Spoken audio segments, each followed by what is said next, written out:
I just woke up one day and realized I don't want to do that anymore. Freedom and time are the most valuable things we have.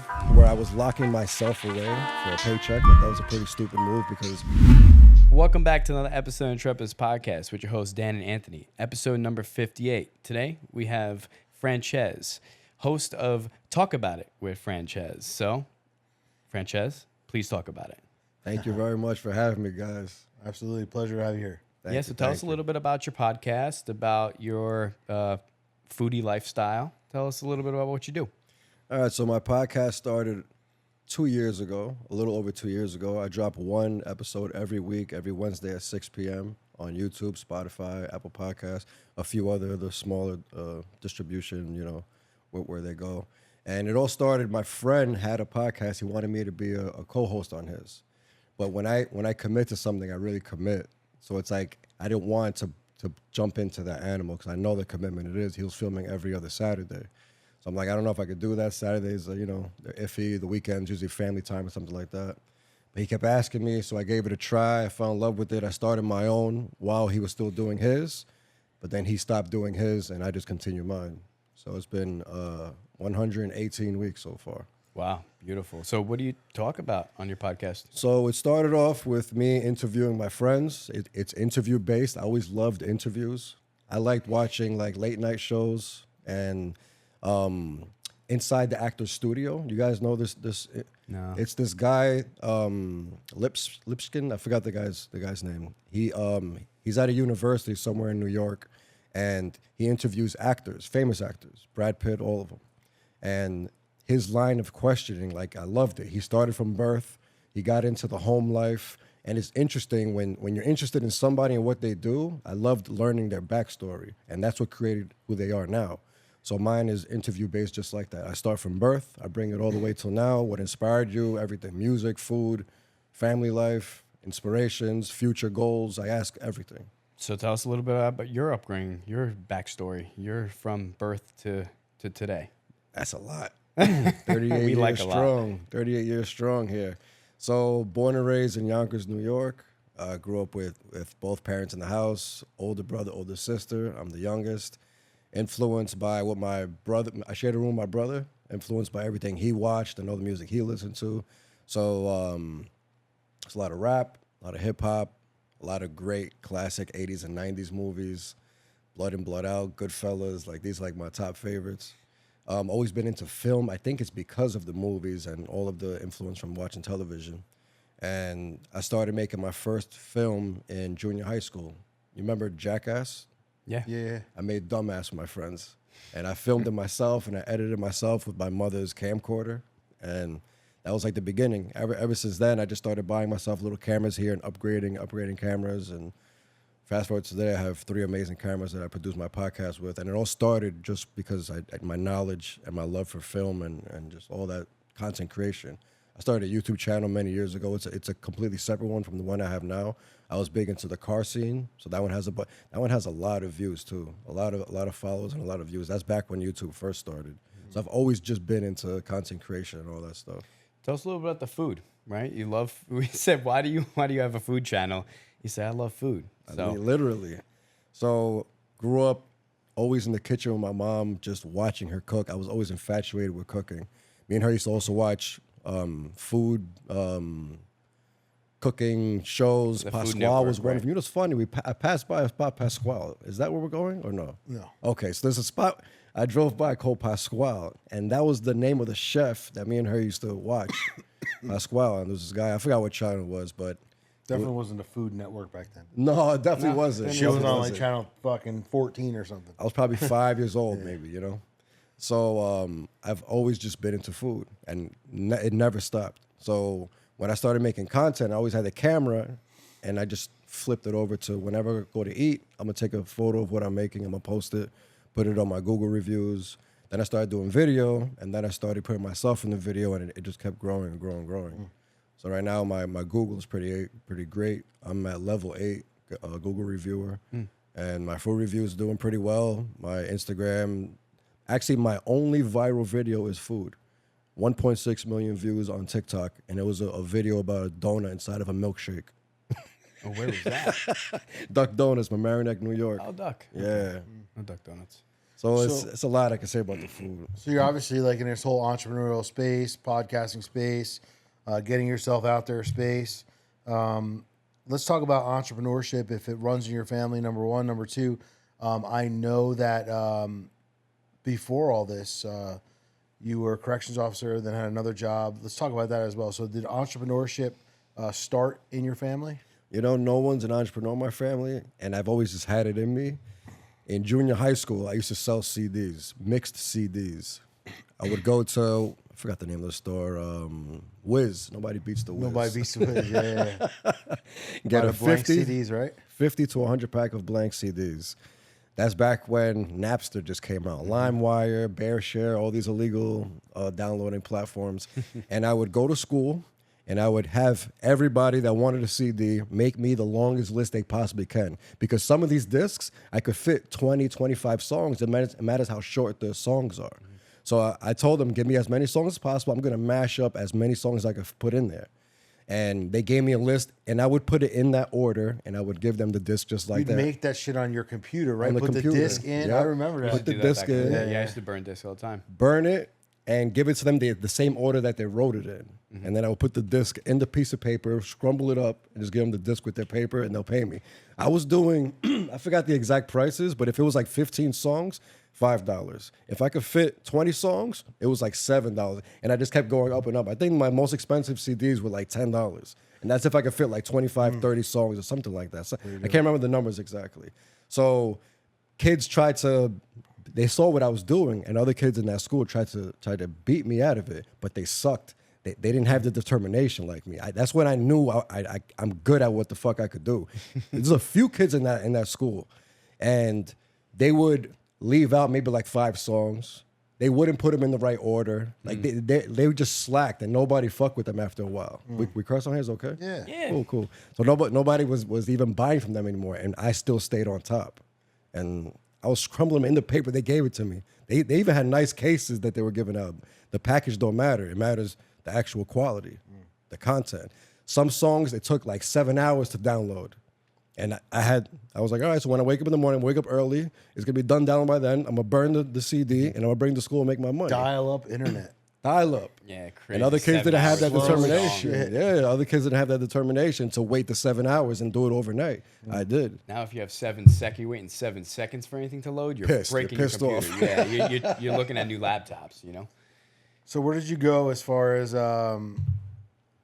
work wise? Where did your entrepreneurial journey, continue? Because obviously you were an employee, and what made you shift from your corrections job, as you can talk about, into where you are today?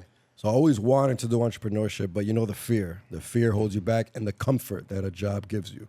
Those two things I can really put at the top of the list of why I never went all in. And you had a daughter young, right? I was 20 years old when my daughter was born, so definitely needed benefits and all that good stuff. So corrections was an easy move. At 23 years old, I took the test, went to the academy. It's 2 months. You have to live up there Monday through Friday. You come back home on the weekends. It's military style, straight military style. And it was a great experience, but I just woke up one day and realized that I don't want to do that anymore. Throughout these years, I was doing little entrepreneurial shit, like selling T-shirts and little things like that. But what were those things on the back of your phone? You know what I'm talking about? Pop sockets? Yeah. Oh, I was selling customizable those. I was always selling something, always but I never took it serious enough to go all in. You have to run ads and stuff like that. If you're going to sell something online, you have to get it out there. So I never went all in because it was just, I loved doing it. I just loved it. But I was just tasting it. I was never going all in. And then corrections was insane. Eight and a half years, New York State prison. Maximum security. It was insane, but it was like working inside of a movie. So I regret the part of it where I was locking myself away for a paycheck. That part I'll never get over. That was a pretty stupid move because right before I left is when I started waking up to freedom and time are the most valuable things we have. But besides that, I learned a lot about myself. I learned about human mindset. I learned about manipulation. I learned a lot of patience. So I took a lot away from the job, but entrepreneurial never really with corrections, and it never really. But you left there to go to another job. Yeah. So I started getting into stocks, and I was doing pretty good. And then I just got a part-time job that I stayed there too long, and that was the job that I just left. And stocks, I'm still into. I love stocks, crypto, all that good stuff. I'm still into it. During the pandemic, Tulum, Mexico started popping up. And that was actually my first real investment. A partner and I went in on an apartment in Tulum, Mexico. That's the biggest investment actually to this day, besides stocks and crypto. How's that doing? I learned I didn't do enough research. You know how you learn after the fact? Mm-hmm. So after the fact, what I learned is, exactly. So what I learned is it's very seasonal. Mm-hmm. Between December, well, let's say November and like February is their really busy season, which is a very short season, and that's because the town is known for raves. So raves are going on every day, all day throughout those months. So I'm sold out those months. But the rest of the year, it's very hot, and supposedly there's a lot of mosquitoes, and it's just not a comfortable place to be when it's very hot in the middle of August. So I didn't know there was such a big slow season. So it's 50-50. It's less than 50-50. Are you losing money or making money? You know, I don't even do the math, to be realistic with you guys, because I feel like I'm either breaking even or I'm losing. So I don't even do the math, but I'm definitely not profiting. I'm not bringing any money home. Yeah. But I'm trying to sell it. I'm in the middle of trying to sell it.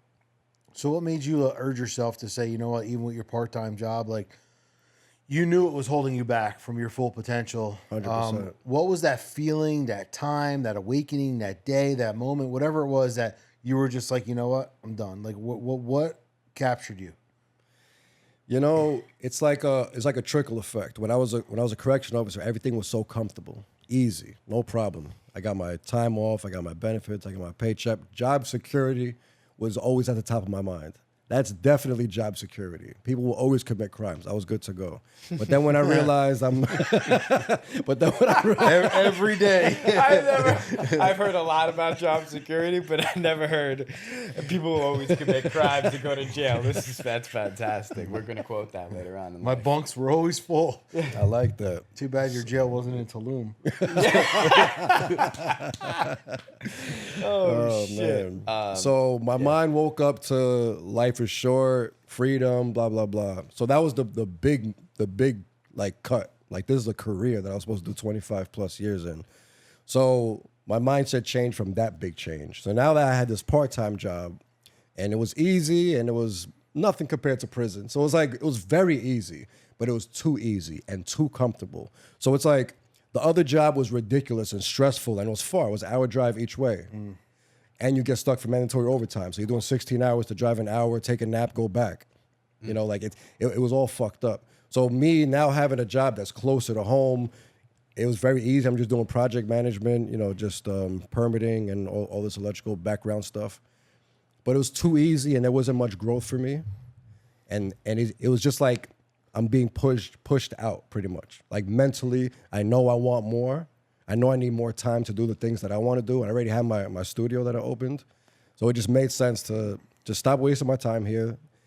The job is cool. I actually liked it. The mindset of actually building and like the electrical and construction, like it's actually cool. And you can actually see a project from beginning to end. I like it. It's blah, blah, blah. It's all, nothing negative about it. But there was just no growth for me in it. I didn't want to be an electrician. I don't want anything about, you know, I don't want any future in it. So it was an easy decision to just, might as well just go all in on what I'm doing. Got it. What was holding you back during that time when you were doing the project management for the electric company part-time? You know, like Dan was saying, at what point did you just say, I'm done? But what was holding you back the entire time? What were you afraid of? You afraid of not being able to pay your bills? You afraid of people judging you? What was the biggest fear there? Not to pay the bills, not the judging. It was more of just kind of doing something, actually waking up and having something to do. Because if I wasn't all in on what I was doing, then what was I going to do during the day? So it was okay filling in the void. Mind you, this is the owners of this business were family friends. My family grew up with their family. I've known them since I was like 3 years old, so they're pretty much family. So when I left corrections, they asked me to jump on the team and, you know, just be a part of it. And my position there grew, and then I had a big position eventually. So it was just like a slow growth from corrections just to give me something to do throughout the day. And I guess it just got so big and so comfortable that it's just like I'm with my family friends all day and I'm working at their business, and it was cool and it was very educational. I learned a lot from watching them run the business, and so it was all positive. So it wasn't nothing negative holding me back, but it was just a cool situation, and it was convenient, close to home, and it was easy, and there's nothing negative about it, but it was just a waste of my time eventually. I felt like I capped off. I learned a lot about it, but I didn't know anything else to do there. It was just time to get out. And plus, he was getting busier. He was promoting more stuff. Absolutely. So his time was limited. He had certain windows of time where he could do things. Absolutely. Right? Like when I first met you, that's when you had left, right? Around early summertime or something? Yep. August 1st, I left. You're promoting a bunch of events at restaurants. You're promoting, different, I don't know, whether they are bands or I had a couple music events. Yeah, had a couple music events. And different stuff going on. Then you started the food reviews. So, listen, if all we did was podcasting, we'd probably be pretty bored because you can't do it all day long. There's nothing to do, but you started getting yourself out there more, and you probably realize that you're limited to this window of time because of your job, and certain things you can't do in that window. You got to do it earlier. You couldn't be on a podcast here today. Absolutely. If you had a job. Absolutely. So how does it feel to be like Free. Now that entrepreneur free? Because listen, you got the place in Tulum. Maybe you're not making any money, but hopefully one day you could profit if you sell it. But you rent your studio out, so you're making money on top of what you're doing, and now you're in a place where you don't have steady income. We know that you don't have steady income. Yeah. You know you don't have steady income. So how do you feel sometimes, some days, like where it's like, all right, well, I might make a couple $1,000s this week, but like I haven't had nothing coming in the last couple of days. Like, how are you adjusting to that? Because this is the first time you're dealing with that. It's okay. I feel comfortable because I am financially comfortable for a while, but not forever. So it's like that part of it is what I'm working on daily. That not forever. I'm comfortable now, but don't stay comfortable. So I try to stay active every day. I'm editing every day. I'm filming something maybe every other day. I'm going to the gym. I'm doing as much as I can. I'm networking. I'm reaching out to as many companies to try to work with. So as long as I'm working towards it, I feel like it's going to be okay. Mm-hmm. I also do content creation and social media management for a few businesses throughout Westchester. And that brings in some consistent money. None of it is a lot, but it's all together, and renting out my studio more, getting more podcast clients and producing their podcasts, which I edit their podcasts. I do it all. So just everything that I care about, pushing it more towards, financial freedom. What's the end goal? Financial freedom, definitely, in a sense where I don't have to worry about any bills. I don't have to, I don't care about being rich. I just want everything to be covered where I could just keep creating and keep building and keep networking. So with the food reviews, I want to review the whole world, and I would love to be able to monetize that somehow. Maybe it's YouTube. I'm not too sure right at the moment. But definitely want to just do food reviews everywhere I could possibly go. And I want to travel a lot. So I want to do travel vlogs. And business-wise, I do like the podcast space, but I just don't know if that's going to be, like the studio is where I'm at now. My friend inviting me to be on his podcast created my podcast, which created my podcast studio. It's all a big trickle effect. So I don't know where that's going to take me. That's where I'm at for the moment, but I'm not too sure if I want to keep building like a bigger studio or something like that. I'm not too sure. But I definitely want to get into more investments. Real estate is pretty good, and I want to start getting into business investments also. Like buying businesses? Yeah, like laundromats. I want to start small, something I could easily manage, and then grow more knowledge and keep. What gave going you that from there. idea? Since I was a kid, I always wanted something that I don't need a lot of employees, because I feel like employees are the hardest part about having a business. They sure are. So something like a laundromat is very low maintenance, when it comes to employment. So I'll tell you something. I was 1 day away from closing on a laundromat. There you go. Back Talk in about 2007, and I didn't do it. Why? The place made like probably $300,000 a year, but I had to go there. Yeah, net. I had to go there every morning and every night and unload the change and refill and do all this stuff and get all the money, bro. 7 days a week. You couldn't hire someone to do it? You're gonna hire someone to take care of your money? Yeah. Well, Well, yeah, you pay them enough, they're not going to steal. yeah. Yeah, but if you think about it, who are you paying to go there at midnight or 10 o'clock every night and then to go back, halfway through the day and do it like 2 times around? I mean, listen, so the way I thought about it back then was like, cash registers have hands, right?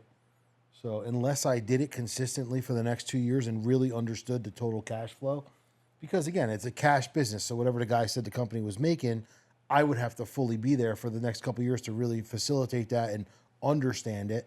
So that way I could say, okay, I can pay somebody 50 grand a year, to do this job back and forth. But again, like if someone's managing your business that you're buying and you're not in there for 5 years trying to grow it and expand it, it was a wash and fold too, so you have to have the right people. Yeah, It wasn't if it's just wash and fold, you need it wasn't somebody, just yeah. a laundromat, and it was in Lavalette.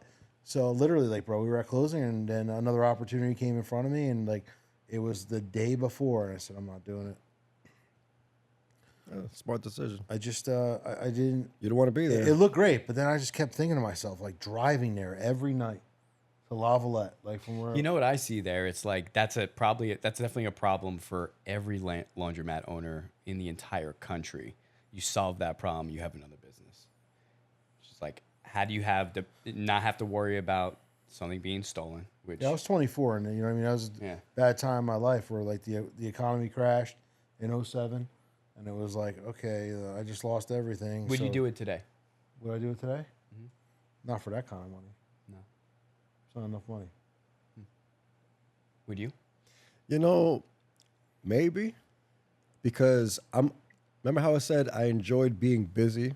I just want to be able to be doing something. So if I'm working at my business, maybe the hours wouldn't bother me that much. And if the drive wasn't too I far. can invest like that 500 drive kind of sucks. I can too. it's 50 fucking minutes. Yeah, away, to do that twice a day, that's a big chunk of your every day. I can invest 500,000 in something and generate more income now, knowing what I know. So no, I wouldn't do it today. Yeah, it depends on the drive. If it's like down the block from me, I might. I could buy a piece, probably build a house, sell the house for $1 million, make 500 grand in 8 months. My man. For 500 grand to make 300 your first year, I would do that. You wouldn't make it. 25 times. You wouldn't make it your first year because you'd be paying yourself back. Well, no, but that's how much it generates. So obviously you got it. There's a cost of our money. First 2 years, it would be nothing. Yeah. Right now, you're trying to figure this whole thing out. Now it's trusting someone to come in. So back then it looked good because I was 24, but now that I'm almost 44, it doesn't look good. Yeah, that drive is horrible long. You ain't got the time to do it. You would do it. I wouldn't do it. I would just hire someone to do it and pay them well above. Then you'd never know what you'd make if you hired someone else to do it. I would pay someone well above what the average person makes in that space, well above, like double, so I can ensure that no one steals from me. Because if someone's making 100 grand to collect fucking pennies, They'll still steal from you. no, I don't think that's true. $10 roll of coolers, $10 roll of coolers. Multiply that by 365. Everybody's broke no matter how much money they make. And that's only $3,065. It's I'll only take that. 3,000. That's only 3,000. Yeah, well, this year 3,000 and next year 7,000. Well, then you start asking questions. No matter how much money you give them, Next laundromat everybody's isn't for broke. sale. Yeah, let me know. You want to go in? 50-50 No. on the laundromat?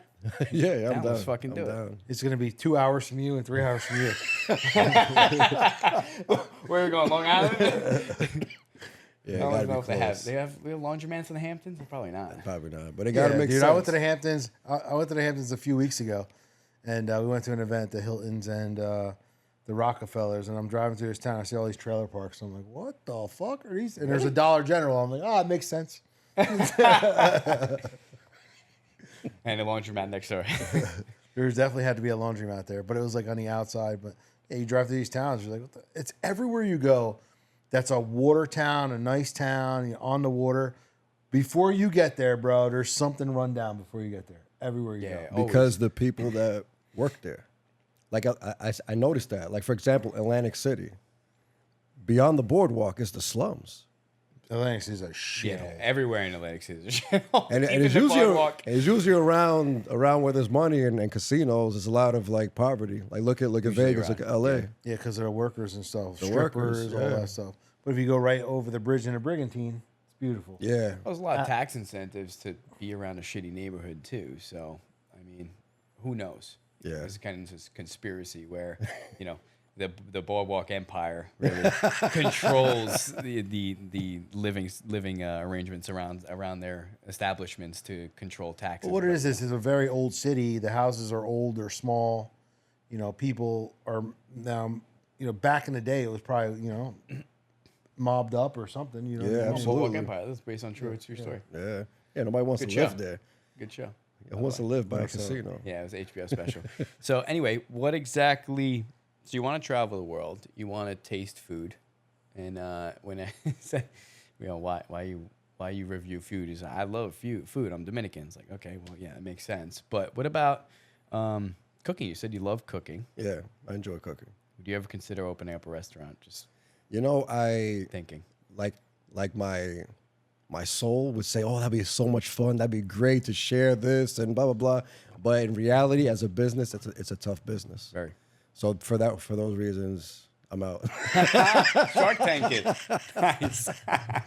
And I think him reviewing restaurants too, you could see like how stressed the owner is, the place, all the operations. Oh yeah, absolutely. What do you guys think is a good business for 2025 to Well, start? let me ask you a question. What is one question that restaurant owners ask you? Because I'm sure there's got to be some kind of consistency. What is like a very common question? You know, a lot I of don't them think they ask ask me. anything, right? They usually ask me, yeah, but usually not. But if they were, it's usually, where have you gone that's really good lately? They want to know the competition. I think that's why. Right. Where have you gone that's really good? What stands out? What's been amazing so far? I set up a review for us today, and the guy's asking me questions. What should I make? I go, why are you telling me what you should your make? best fucking I'm like, dish. bro, you need to have your best apps on the table, your best. What do you want the people to see that you serve that is, so good that people are going to travel to come here? That's what you need. That's You it. need to The put it on chicken's our so good, make you want to slap your mama. That's it. Make it good. Make it And look good. We did a few places we went to. And like Yeah, you see the presentation, bro. Like you always wonder, like, is this really the presentation that other people are getting? It's like at the Chinese food restaurants, like you look at the billboard and it's like, hey, that looks good. It comes out, it's just like slopped on, slopped on But your it tastes dish. Like, amazing. what the fuck is it? It does taste amazing. They don't advertise. You know what you want. You know what you're gonna get. Chinese restaurants. Chinese restaurants. They don't need anything fancy. You know what you're gonna get. You know what you want. Come here, get what you want. I love Go. the Chinese restaurant that I call, hello, honey. And I'm like, yeah, what's going on, Eugene? They're like, oh, pork fried rice, no problem. Whatever else the fuck I order. And every time, okay, baby. Okay, baby. Love. 5 minutes. 5 minutes. You're going to make my food and deliver it in 5 minutes. Is it ever there in 5 minutes? It's always there in no more than 15 Bro, them guys are out there 15. with the walks. And It's insane. You order from the pizzeria and they're like hour and a half. I'm like, you're making a pizza. It takes 14 minutes to cook a pizza. they can only put so many people. You ever see a Chinese line? Bro, there's like 6, 7 dudes. Yeah, they're all- in they're that line. fast. They're fast. They're fast. I think I know time to waste. The pizza oven's slow. Yeah. So you were asking in 2025, Yeah. best business. So I think real estate's always the best business. Owning properties is always a good thing to have. Consistent revenue coming in, long-term revenue that's going to grow and appreciate over time. I'm busting out a course right now to show people how, so people think flipping homes, there's a lot of money. I truly don't believe there's a lot of money. Not a headache. Because if you think about it, they go, oh, I made 40,000 on this flip, or I made 50,000 on this flip, or I made 100,000 on this flip. Okay, that's good. But for the last 6 months, you've worked for free, you've done nothing, and that's what your time is worth. So they look at the end game, not what it's like. So I'm doing a little thing right now where I'm teaching people how the biggest amount of money you can make in real estate is actually developing. Buying a piece of property, like you buy a piece of property for, let's say, $200,000. You could build something that's almost 3,000 square feet for $400,000 if you're doing it, not subbing. If you're running the whole job, so now you're 6 in and you'll sell it for $1 million, you can make $400,000 in 12 months. I see what you're saying. You know, The thing is, it's like the guy that you were saying 40 grand in 6 months, but it's like I would just do the math.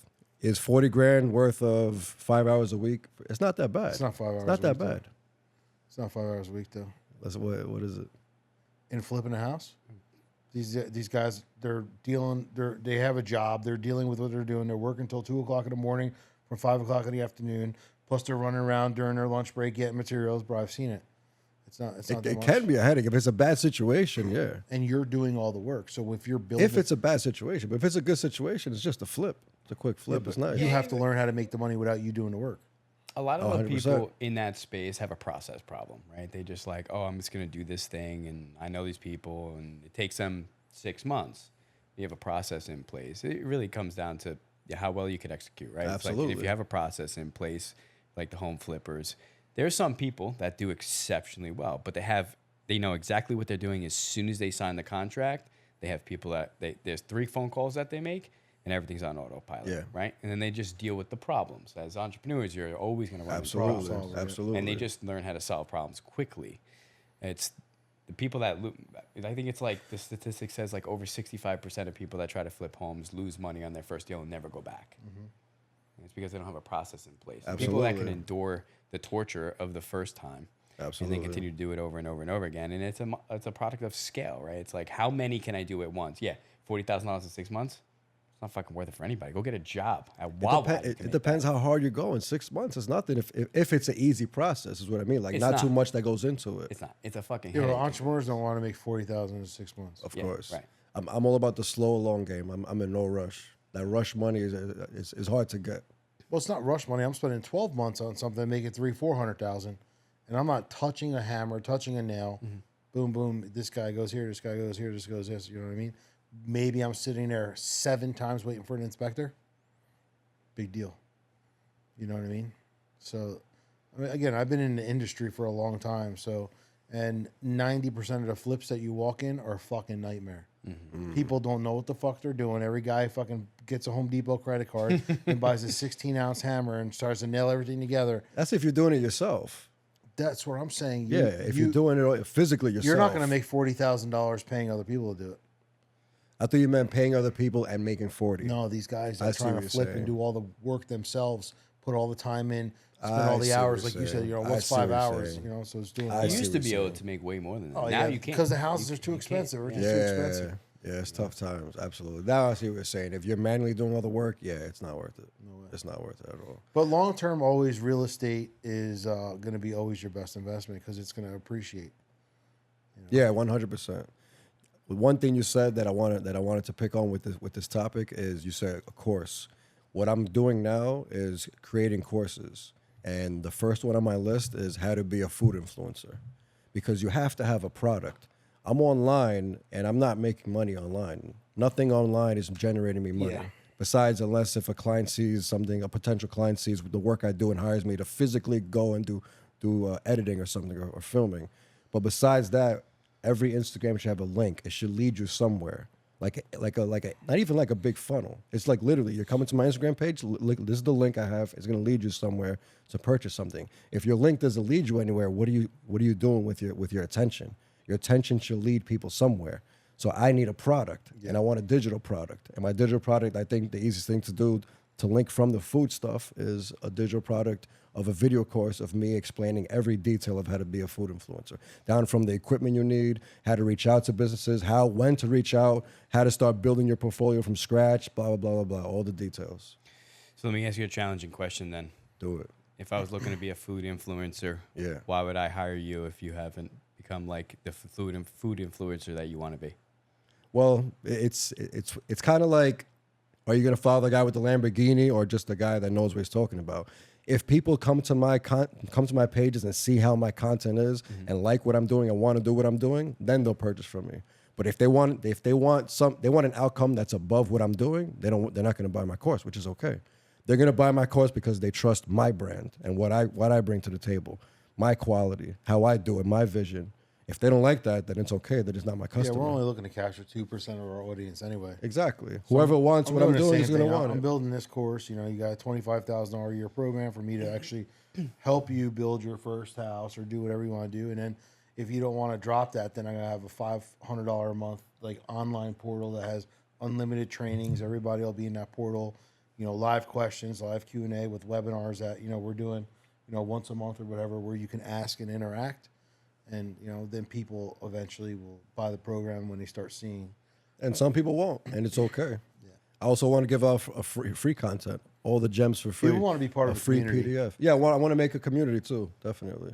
That's for the Live Life Weekly stuff. We didn't even touch on that. That's this community that I'm trying to build on self-development. It's called Live Life Weekly. And I created a few tools that help you like categorize your mind and organize your mind in a sense where you could quiet your mind to meditate. That was like the biggest, the main reason I created this whole thing, because I helped myself through self-development books and meditation, all this shit, quiet my mind and be okay. I used to be, when I was a CEO, my life was just ridiculous. Chaos. Drinking, partying, just doing stupidity, living a stupid life 7 days a week. So what helped me be who I am today is what I want to teach through this. And the main thing in this lifestyle, Live Life Weekly, is the daily domino, where every day we make decisions and it trickles into the next day, because we only know what we know. We only act through what we believe and what we do in repetition. So if we're consciously cutting the bullshit out and putting good shit in every day, the direction of your domino falls in the direction of your goal. So like if my life was all about partying and drinking, my domino's falling in the direction of just partying and drinking. Mm-hmm. So everybody on this road is into that lifestyle. So all my friends gonna be into partying and drinking. Everything about me, my house is gonna have liquor in it. My clothes are gonna be ready to go to party. Like everything's gonna be set for that. Result stacking. So once I move my domino to a different direction, like, hey, maybe I want to be an entrepreneur. Now all my friends are becoming now I met you guys and look what we're talking about. Mm-hmm. Because I changed the direction of my domino. I moved it away from partying. Now I want to do and talk and live about this and learn about this and grow in this area. Now I'm talking to people about so business. Let's talk about the people that you used to hang out with. Yeah. Versus the last 2 years. Now the people that you hang out with. I think that's good. It's wild, man. But I just do what I have to do, and that's it. I just cut all the bullshit out. I studied Stoicism heavy, where it's just do what you have to do. Don't worry about anything else that doesn't matter. If I can't control it, it doesn't matter. Let it be. It's gonna happen no matter what. Only worry about what you control. So with my friends, I know everything is gonna gradually happen. To answer your question from a little while ago, you asked, how has my mindset been with the shift from my employment to unemployment and entrepreneurship 100%? I've peacefully transitioned because I know, I think you got it over here, the compound effect. I understand the compound effect. I'm in this direction, I'm going towards my goal, and nothing can stop me. So if I just keep going towards that direction, I'm gonna get where I have to get. So the directions I chose, which was I'm gonna go all in on food reviews. I'm gonna go all in on my podcast. I'm gonna go all in on producing people's podcasts. These are the three main things I'm pushing right now. So since I'm pushing these, the friends are just gonna come. Like, I'm not looking for friends. I know when I'm in this direction of food reviews, now I know a whole bunch of food influencers. I didn't even want to meet and know a bunch of food influencers, but now I do because it's part of that life. That dominoes in that direction, so everybody on that road is meeting each other. So now I know a bunch of food influencers from Westchester. You're even meeting some because you fuck with me. Yeah, it's crazy. So then with the podcasting, I'm doing interview-based podcasts of people that I'm interested in. Big D was on it because I'm interested in him. And we learned about him. Now the people that follow me know who he is, and vice versa. People about to learn who I am through here. And now I met you today. Mm-hmm. So that podcast direction, that road, now I'm bumping into people that are into whatever. Like if I'm interviewing musicians, now a lot of musicians reach out to me because they want to be on the podcast. So I'm learning a lot about musicians. That led me to hosting 2 music events a few months ago in Yonkers, first ever. So it's just on these roads to where I say I'm going, I'm going to meet the people I need to meet, and it's going to happen organically, and I'm in no rush. So I'm going to steal something out of Dan's playbook. He always asks this question. We know how important self-development and what role it's played in your life, but when did that become prominent? 2018, I had a roommate. He was a friend that I didn't know for long. I met him through a girl I was dating, and he became my roommate. I was still into partying. I was a CO at the time, and I had no goals. I had nothing ahead. Literally, it was just a black wall in front of me. Partying was right now, and that's all I cared about. The future didn't even exist. No goals, nothing. There's nothing over there. I didn't believe in God. I didn't believe in anything. I was just into partying, and that's it. So I would invite him out. Young Dominican kid like me. He was like, nah, I just got this new book. I'm gonna read this book tonight. I'm like, yo, come on, bro. He's like, no, I'm serious. And this will go on and on, like the next weekend or the next night. Yo, let's go to the bar. Nah, I'm good, bro. I'm about to watch this documentary. Now I'm about to pray. Oh, I got church tomorrow. I'm meeting up with my family. I'm going to church in the morning. I can't go out. I'm like, this guy's insane. Like, what's wrong with this guy? So I guess just living with him, speaking with him, hearing shit that he plays, podcasts and audiobooks. I don't know. I don't remember the first exact movement that I took towards that, where my domino shifted a slight bit to self-development. But I can remember The Four Agreements was the first book that really impacted me. That book really impacted me. I have a list of 13 books that I recommend people, and that's number one. And the reason it's number one, because it's short, it's an easy read, and it like slowly just pries your mind open to what the fuck is really going on. And that was really the beginning of self-development. Did you read The Compound Effect? Absolutely. Once I saw it, it popped out to me. Absolutely. That's the domino effect you're talking about. Actually, it's very similar. It's very similar. 100%. I never put the correlation to that. Yeah. You know what book you should read? From Darren Hardy, The Entrepreneurial Roller Coaster. Oh, okay. I haven't heard that one. Never heard of that one. I'm gonna look into that. That's nice. So he changed you. Just opened my mind to that whole lifestyle. I never even heard the word self-development. Like that even, I didn't even know that was a thing. Self-development books. Yeah. I went to his wedding. He's been a devoted Christian. He's just always been on that right path. Physical health, sleeping right, all the good shit you could think of. He's always been looking for a wife. He found her about 2 years ago. They got married. I think it was last year. They just had a baby a few months ago. He's living the life he wanted. He had a goal. He made it happen. What does he do? Right now, he's selling. He's always been into sales. I think it's life insurance. I think it's life insurance. He's always been into salesman. Yeah. So how has that taken you away from some of your older association? My older friends. Yeah, and how did they feel when you disbarred them? You know, it's funny because like I didn't directly cut anybody off, but it's like some people would just fall off. They know I can't even talk to this guy no more. We're not even talking the same language. But I still have these core friends from back then. Mm-hmm. But I could still go out. I could still have some drinks. I'm not partying. I'm not getting wasted. I'm not doing none of the ridiculous shit. They're not even really like that anyway either. Everybody's older. But I do still go out. I do still have drinks. I do still chill. We still keep a communication, but we're not hanging out 7 days a week like we were. Now it's maybe once a month, if that. Mm-hmm. One friend is literally just through text. Haven't seen this guy in years. And me and him were every day. But we'll talk here and there through text, or send a meme or two to each other.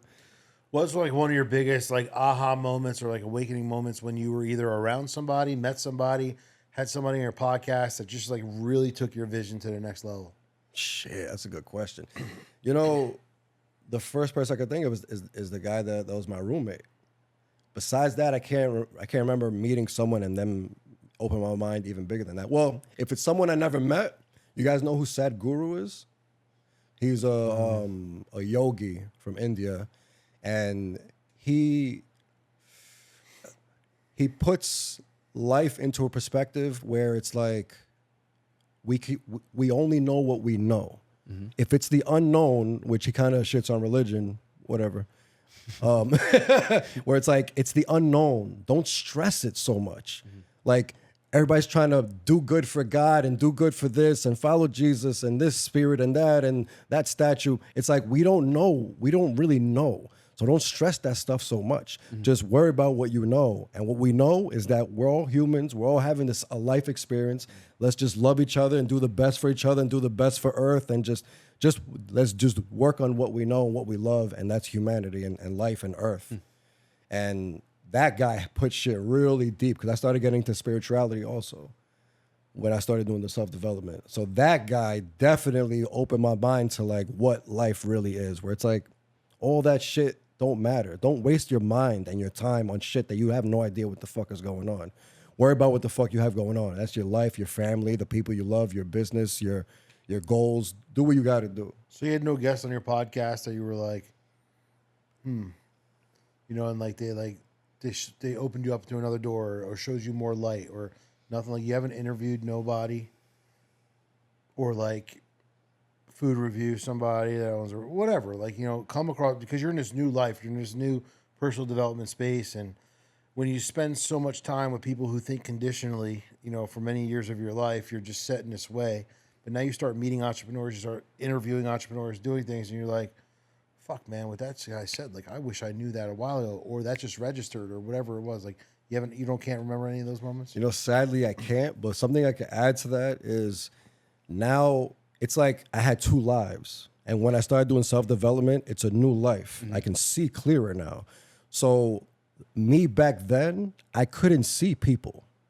It's like I was blinded to just partying and drinking, and that's the only part of you I wanted to see. Like, oh, you don't party, you don't drink. Okay, I want nothing to do with you. Like, oh, and it's just, oh, okay, we're on the same page. Hey, oh, you like this? You like to drink? Okay, so it was like I couldn't even see people for who they were. Once I got that veil off my eyes of just that stupidity, and now I'm trying to do better. I definitely see people for who they are, and I can see people that are about shit. That have goals, that care about life, that love their family, that love themselves. I can really distinct people. Now it's like there's a line shining on everybody. It's like if you ain't shit and you have nothing going for you, I want nothing to do with you. I don't even want to waste my time speaking with you. Well, that's the exact same view that you had when you were partying, except now it's swapped. Exactly. Now, if you're partying, I want nothing to do with you. Nothing to do with you. What do you now, do if every you saw day? someone else who's going to church and then reading, you were like, who the hell is this loser in the past? Now you're like, Exactly. you're my friend. Exactly. You need to write a short blog about your friend. Yeah, right? You should. Does he Yeah. know? Does You know he what's know? funny? Have you ever told him? I've told this story many times, and people have asked me the same question. You know what's so funny? He's so humble. I've tried telling him many times how much he affected and changed my life, and he brushes it off like, yeah, no problem. Right? Yeah, okay, whatever. Write him something. I gotta like sit him down. Yeah, maybe I gotta write it so he can read it. Yeah, you're right. Because I've told him Like verbally a short a few book, times. you know, like a little yeah, short right. book. The man who changed my life. Yeah, You know what I mean? And you could probably like that. That could be like a free giveaway on your course. 100%. Get my free book. 100%. About how my life changed. Yeah, give him a whole acknowledgement in the beginning. That's a great idea because ever since that change, I've been trying to think of a way to package an easy way for people to like open their mind to do it. So that's why I created my list of my favorite books that help me open my mind. And then the Live Life Weekly, the Domino Effect. Like I'm trying to create, it's funny because the compound effect, the domino effect, how you made that correlation, I didn't even think of it because I created the domino effect to like make it a simple way for people to understand what I'm saying. Do good today, that domino will hit tomorrow's domino and it's going to ricochet, but So here's what I'm really good at, right? So you just opened up such possibility for you. Hey, buy my course, get my free audiobook. You record yourself. You write out the whole script absolutely. about this guy, what's his name? Emmanuel Grullon. All right. Let me tell you about, I'm gonna give you my free Let me tell you about audiobook. Manny. I'm gonna give you a free audiobook about how Manny changed my life. Yeah. You know, and brought me into the world of personal development. And then you have this audiobook that they could download for free that you literally have on YouTube. Now, every download's YouTube. Now, there goes your YouTube subscription, you know? Where, has Manny been on the 100%. podcast? No. Oh, shame on you. I've asked him. Shame on you. He lives somewhere in New Jersey. He's like, he got a kid now. So he's always like, maybe one day. And it's like, he's so like relaxed. It's Bring the podcast to him. I'm going to have to do that. Yeah. Put the baby in there. Let's go crazy. Yeah, I got to really wake him up. Like, yo, listen, bro, you have no idea. Yeah. But that's who he is. You know, he has a servant mentality. That's it. So he doesn't see it as anything overwhelming or anything crazy. It's just who he is. He's humble. Yeah, no problem, man. No problem. So what's next? Like, what's your goals? Like moving forward? Like, where do you see yourself? Definitely traveling, vlogging, all that, food reviews around the whole world. The course, the how to be an influencer, the new course, well, the new it could be a course actually. The new book idea you just dropped It on should me. just be like, listen, subscribe to my blog or subscribe to my channel or whatever. Get my free audiobook. Yeah. If you offer somebody something for free, it tunes them to want to come more. I like that. It makes sense. So we like to hold people accountable on this show, especially do it. Dan. He's the king of accountability. Let's do it. So you just named all this stuff that you're going to be doing. When is it happening? When It's are you gonna happening be right traveling? now. It's happening right now. When are you going to be traveling and vlogging? I've been traveling. I never stopped traveling. I was in my biggest trip of my life was last year to Thailand. I vlogged it. It's on YouTube. I made a snippet for social media Where's platforms next? too. You know, I want to do Spain because my father's ancestors, my last name is Jerez, and there's a town in Spain where supposedly that's where his ancestors originated from. And I want to do a 23andMe to really see what Don't do that percent. right now. Why not? Because they just went bankrupt and they're selling their All right. Well, a Good safe data. one or Yeah, a safer don't do time. But I just want to make sure, it all checks out. You ever consider asking your viewers where you should go next? Yeah, Wonder what they would say. I wonder too. I'll take it into consideration because I'm open to anything. I'm open to going around the country, doing like national parks would be kind of cool. And everywhere I go, I want to hit up food reviews and stuff like that. Great. Well, it's been an absolute pleasure having you on. You're a very interesting guy. You Thank got you a lot very going much. on for you. I'm happy to see that your transformation. Thanks for bringing us through that journey. But if anyone is looking to either get on a podcast with you or look at some of the places that you've been and take some of your food suggestions, how can they find you? Franjez everywhere. FRANJEZ. Franjez.com is my website. My main Instagram is Franjez. My YouTube channel is Franjez. Franjez everywhere. You type in Franjez anywhere, I'll come up. You can find me. There's a link everywhere that leads everywhere. Everywhere takes you to everywhere. So before we wrap up, I want to just kind of jump back for a second because Anthony didn't ask you this question. Oh. He's hitting himself for it. So With everything you got going on, your passion and where you're at, your mind, your space, all these things you want to do, life can't be this good, bro. What keeps you up at night? I sleep like a baby. Let's see. If something were to keep me up, like What kind of thoughts run through your mind, even if it's not at night or in the shower or driving? If it's the worst thoughts, it would be failing, of course. Me jumping into this entrepreneurship 100%. Failing, I was, especially because it just happened a month ago, that's definitely would be at the top of my mind. But I'm so into this self-development shit to the point of I try meditating throughout my every moment of life. So in every moment of life, I'm in the moment and I'm not worrying and stressing. And I just love and appreciate you guys' time. I love the conversation. I love this podcast shit. So it's all about right now. I have my calendar scheduled by the hour, by the minute, whatever the case is. So I'm comfortable. I got nothing else going on today, and I just care about right now and today. So I don't stress much. I really, honestly, don't stress much. But if I were, I want my daughter to be successful. Right now, she just left high school. She's being a little lazy. She took time off instead of going to school. I want her to go to school. I want her to be around people and kids that are doing better and have goals and then go to school, and she's just home looking for a little bullshit job. At least she's trying to do something, but I would say that would worry me. My daughter doing good and just me failing. But I know I won't fail. That's another thing. So I knocked that one down. Nothing really keeps me up at night. I sleep very well. I prepare all day. Sleep is the most important thing we do. I prepare all day for sleep. How many hours do you sleep? I try 7 minimum. When I was working, I was doing 11:50 p.m. to 6:50 a.m. And I'm by 11, I'm already setting everything up, getting ready for bed.